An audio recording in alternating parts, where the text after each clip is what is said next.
Bible कहेले कि पाप का मजूरी तो मृत्यु है, मगर परमेश्वर का वरदान हमरी प्रभु यीशु मसीह में अनंत जीवन हवे। हमनी का ऐसन काम कैले बनी जा जवन परमेश्वर के नाखुश करेला, जवन हमनी के दंड भोगे वाला पात्र बनौले बा। मगर बाइबल अनंत जीवन की ओर एगो सुघर रास्ता प्रस्तुत करेला। TWR इंडिया से प्रसारित कार्यक्रम जिंदगी की राह यही अनंत जिंदगी की खोज में चले वाला एगो कार्यक्रम है। कृपा करके सुनी देखें ताकि परमेश्वर आपकी जिंदगी में आपका रास्ता बतावे वाला ठहरस। प्रिय श्रोता, आज हम 10वां अध्याय के शुरू करे जा रहल बानी और 10वां अध्याय के मुख्य विषय है प्रभु यीशु एगो बढ़िया चरवाहा हमें। ई 7वां वचन है। ये अध्याय में प्रभु यीशु के मानवता और परमेश्वरत्व पर नजर डाले के सबसे पहले हम यीशु के मानवता पर नजर डाले के और हमनी के प्रभु यीशु के एगो सेवक के रूप में भी देखे के। तो एकरा बारे में जानकारी खातिर रउआ हमरा संगे पढ़ी।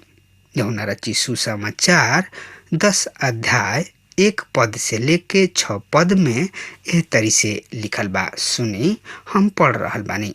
हम तोहनी लोग से सच सच कहतानी, जे केहू जे दुआरी से भेड़शाला में ना घुसला पर ऊ और कोनो ओर से चढ़ जाला, ऊ चोर और डकैत ह।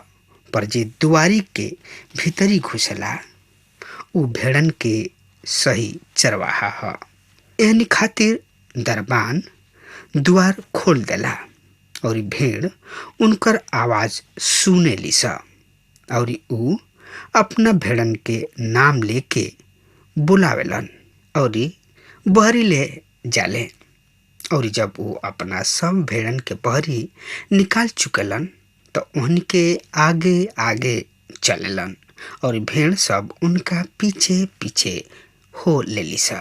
काहे कि भेड़ अपना चरवाहा के आवाज पहचाने लिसा और जाने लिसा। उन्हीं के दूसरका के पीछे ना जा लिसा पर ओकरा से भागे लिसा। काहे कि उन्हीं के दूसरका के आवाज खूब बढ़िया तरी पहचाने लिसा। उन्हीं के दूसरका के पीछे ना जा लिसा पर ओकरा से भगी हंसा। काहे कि दूसरका के आवाज चिन्हे लिसा। यीशु ओहनी के ई उपमा कहलन पर ओहनी लोग ना समझ पौले कि ई का बात ह जौन की हमनी से कह रहल बने। प्रिय श्रोता, यहाँ हम भेड़शाला के बारे में पढ़ रहल बानी। ई प्राचीन भेड़शाला आजकल के समय में भी देखे के मिलेला। ई एगो सार्वजनिक भेड़शाला रहुए। सांझी के समय ओह नगर के सब भेड़ बकरी के चरावे वाला अपना अपना भेड़न के और बकरी के ये सार्वजनिक भेड़शाला में ले आवत रहन और ओह भेड़न के वो आदमी के सौंप देत रहन जौन की वहाँ राती खानी ओहनी के रखवाली के खातिर नियुक्त होत रहे। और तब चरवाहा आपन आपन घरे राती खानी आराम के खातिर चल जात रहे लोग। फिर अगला फजीर खानी भेड़ के चरवाह आवे ओह आदमी के आपन परिचय देत और तब अपना भेड़शाला में घुसे के अनुमति देता और अपना भेड़ के लेके बहरी जा सकत रहे लोग। यहूदी भेड़ और भेड़शाला के विचार से भली भांति परिचित बानी। हम सबसे पहले भेड़शाला के द्वार पर दृष्टि तथा नजर डाले के। तब प्रिय श्रोता, भेड़शाला इस्राएली जाति के दर्शावेला। प्रभु यीशु कहलन कि ऊ भेड़शाला के द्वार से भीतर आयल बानी और ऊ आगे कहतलन जे द्वार से ना घुसेला उ चोर और डाकू ह। जे द्वार से होके घुसेला उहे भेड़ सबके सच्चा चरवाहा ह। इहवा प्रभु यीशु एगो अद्भुत दावा तथा अधिकार जता रहल बड़े। उ उचित ढंग से बहरी अइले। उ पवित्र शास्त्र में कइल गइल भविष्यवाणी के पूर्ति के रूप में अइले। उ व्यवस्था के अंतर्गत अइले, जैसे कि गलतियों 4:4 में बतावल गइल बा। जब समय पूरा भइल तब परमेश्वर अपना एकलौता बेटा के भेजले, जौन की उ स्त्री से जन्मले और व्यवस्था के अधीन पैदा भइले। प्रभु यीशु पवित्र शास्त्र के अनुसार राजा दाऊद के घराना से आई हैं। लूका रचित सुसमाचार 1 के 32 पद, उ मीका 5 के 2 पद के अनुसार बेतलहम में पैदा भइले। उना केवल दाऊद राजा के राज घराना से आई हैं, वरन उ कुंवारी मरियम से जन्मले। एशिया 7 के 14 पद के अनुसार और एशिया 11 के अनुसार यीशु के ठूठ से निकलले। ई एगो बहुते रुचिकर बात बा कि प्रभु यीशु के जन्म के समय दाऊद राजवंश एगो साधारण किसान के परिवार के रूप में रह गोल रहन। दाऊद के बाबू यीशे बेतलहम के किसान रहन। परमेश्वर दाऊद के इस्राएल के राजा के रूप में अभिषेक कइले, पर प्रभु यीशु के जन्म के समय ई राजवंश साधारण किसान परिवार रहे। उ एगो ठूठ में से प्रभु यीशु अंकुर के ऐसन फूट निकलले। उ एगो साधारण बढ़ई रहन। ए तरी उनकर विषय सब भविष्यवाणी अद्भुत रीति से पूरा होता। मित्र, हम देखतानी कि प्रभु यीशु मसीह हमें और उ द्वार से घुसल बाने, जौन की प्रमाण पत्र प्रभु यीशु मसीह की बा और हम उनका प्रमाण पत्र से संतुष्ट बानी। पर धार्मिक अगुआ प्रभु यीशु के अस्वीकार कर रहल बाड़े लोग। पर यहाँ प्रभु यीशु मसीह ओहनी के चुनौती दे रहल बाड़े कि सच्चा और बढ़िया चरवाहा हम हई और इस्राएली जाति भेड़शाला हमें और प्रभु यीशु एगो बहुते बढ़िया चरवाहा हवन। प्रिय श्रोता, और ज्यादा जानकारी खातिर वह हमारा संगे आपन पवित्र शास्त्र बाइबल निकाल ली। यूहन्ना रचित सुसमाचार 10:2 और 3 पद में एह तरी से लिखल बा, सुनी। हम पढ़ रहल बानी। पर जे दुआरी से भीतरी घुसेला उ भेड़न के चरवाहा ह। ओकरा खातिर दरबान द्वार खोल देला और भेड़ उनकर आवाज सुनेली स और उ अपना भेड़ सब के नाम लेके बुलावेलन और बहरी ले जाले। प्रिय श्रोता, ई दरबान पवित्र आत्मा हमें उ प्रभु यीशु मसीह के लोगन के दिल के द्वार खोले लन। प्रभु यीशु के वाणी के पहचाने में सहायता करलन। बढ़िया चरवाहा पहले अपना भेड़न के नाम लेके बुलावेलन। जब भेड़ इकट्ठा हो जाली सा त उ ओहनी के आगे आगे चललन और भेड़ उनका पीछे पीछे चले लागली सा। प्रभु यीशु अपना भेड़न के जुड़ावाद से निकाल के ले जाई हैं। उ ओहनी के परमेश्वर के राह पर मार्गदर्शन करी हैं। त श्रोता, रुआ हमरा संगे पढ़ी यूहन्ना रचित सुसमाचार 10:4 और 5 पद में एह तरी से लिखल बा, सुनी। उंघाई मत। और जब वो अपना सब भेड़न के बहरी निकाल चुकेलन त उन्हीं के आगे आगे चलेलन और भेड़ उनका पीछे पीछे चले लागली सा, काहे कि उन्हीं के उनकर आवाज चिन्हली सा। उन्हीं के दूसरका के पीछे ना जाली सा, पर ओकरा से भागेली स, काहे कि दूसरा की आवाज खूब बढ़िया तरी पहचानेली स तथा चिन्हेली स। प्रिय श्रोता, प्रभु यीशु एह दृष्टांत तथा उपमा के दे तो कहले, पर उन्हीं के कुछ समझ में ना आइल। प्रिय श्रोता, चरवाहा अपना भेड़न के कैसे पहचानेली स? का कोनो खास चिन्ह के द्वारा? पर एकरा पर निर्भर नहीं कइल जा सकत। चरवाहा के ओकर भेड़ आवाज पहचानेली स। भेड़ द्वारा चरवाहा के शब्द ओहनी के आवाज पहचाने के क्षमता बा। अपना मुआर के आवाज सुन के चल देली स। इ क्रिया भेड़ और चरवाहा के संबंध के घनिष्ठता के दर्शावला। मित्र, करवा अपना चरवाहा के आवाज के पहचानी ना? यदि ना तो रउआ उनका नजदीक में बढ़े के जरूरी बा। उनका नजदीक में आइल बहुते जरूरी बा। गौशाला के दुआरी के पश्चात हम देखब कि द्वार तो और ज्यादा जानकारी खातिर रउआ हमरा संगे यूहन्ना रचित सुसमाचार 10 अध्याय के 7 पद पढ़ी। एह तरी से लिखल बा, तब यीशु ओहनी से फिर कहलन, हम तोहनी लोग से सच कहतानी कि भेड़ के द्वारी हम हई।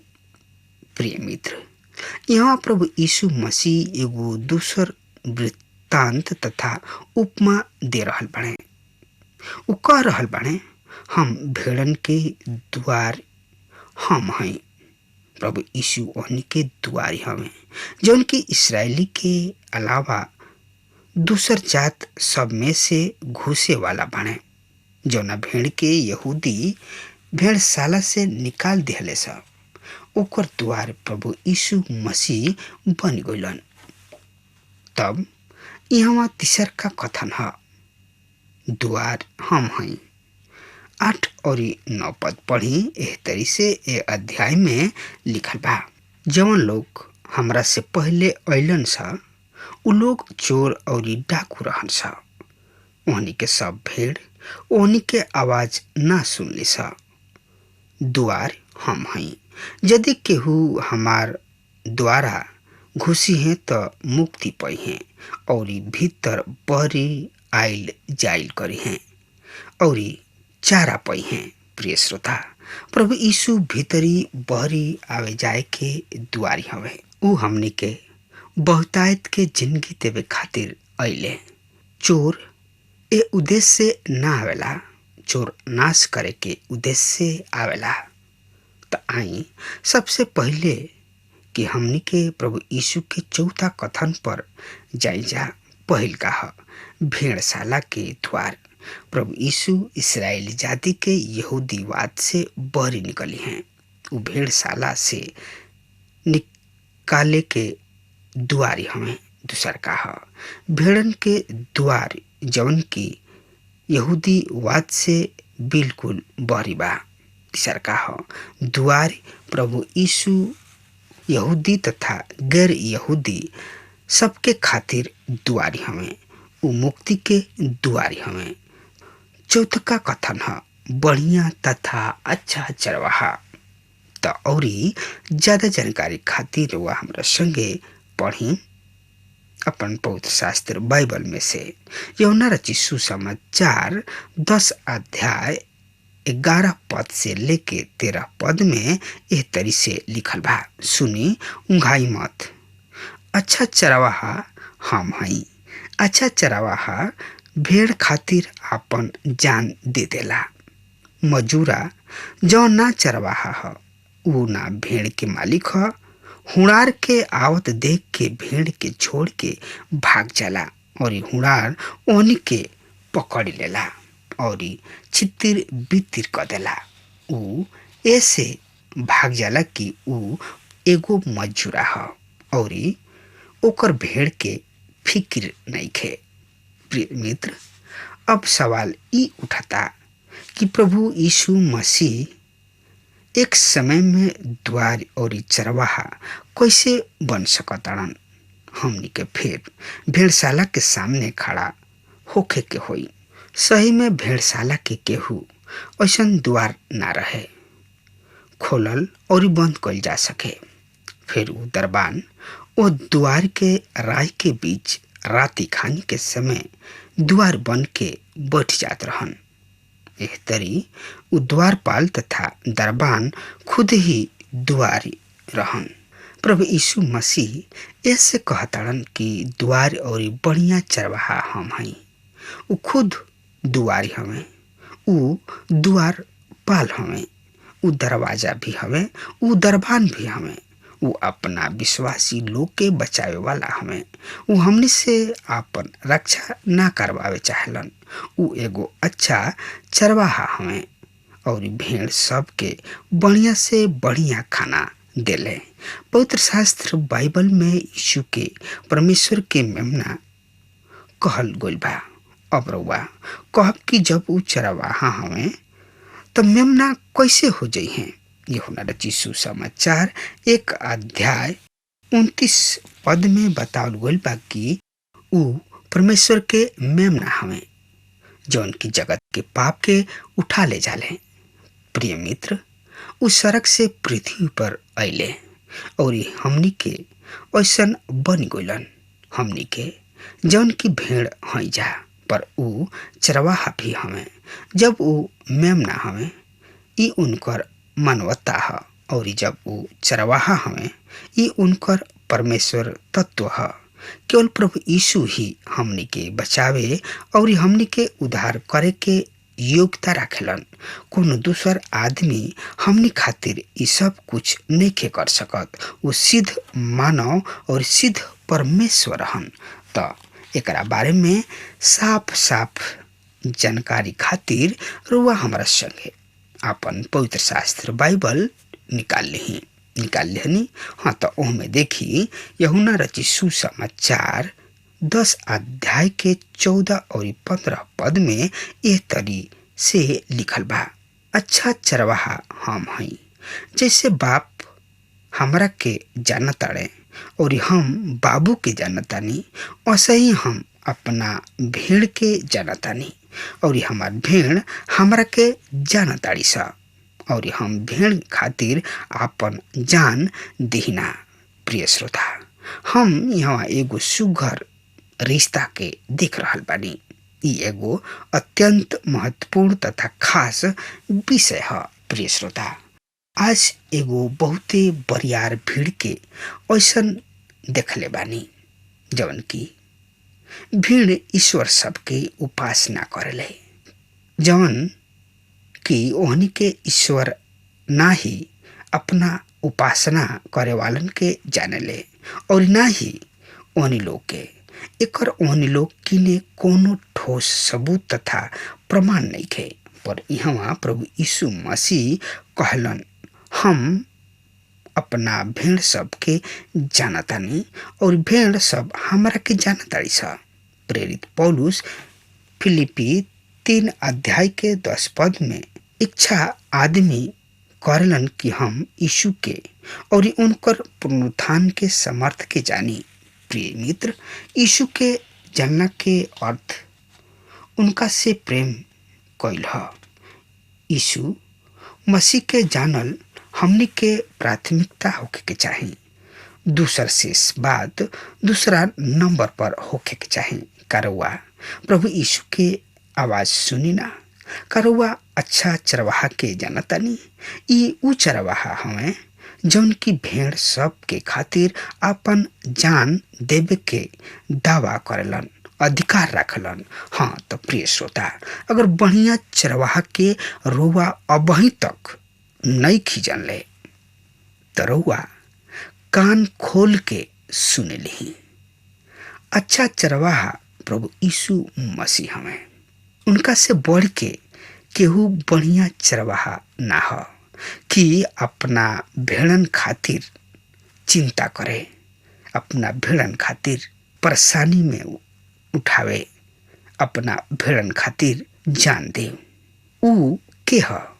ऊ हमें प्रभु यीशु मसीह। ऐसे अगर हुआ हमार बात सुनतानी तो परम पिता परमेश्वर प्रभु यीशु मसीह की ने आई और उनका के स्वीकार करी, उहे राउर उद्धार, मुक्ति, मोक्ष दे सकलन। अन्यथा इस दुनिया में ऐसा केहू नहीं खे कि ऊ मोक्ष मुक्ति दे सको। सिर्फ एक ही बने जौन की उद्धार दे सकले, ऊ हमें प्रभु यीशु मसीह। ऐसे ऊ आपन जान दे के अपना भेड़न के बचावे वाला हमें। श्रोता, अब हमार समय खत्म हो रहा बा, तब तक खातिर रुआ हमरा के आज्ञा दही। परमेश्वर रुआ सबके आशीष प्रदान करस। आमीन।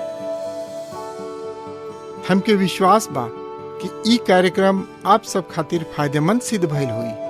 हम चाहतनी कि आप सब आपन आपन आशीष हमरों से बांटी। अगर आप सबके लगे बाइबल से चाहे आपकी निजी जिंदगी से क्यों सवाल होके, चाहे क्यों समस्या खातिर प्रार्थना करावे चाहतनी, तो हमारी फोन नंबर पर जरूर संपर्क करें। परमेश्वर आप सबके बहुत आशीष प्रदान करें और आज का दिन आप खातिर सुखद बनावे।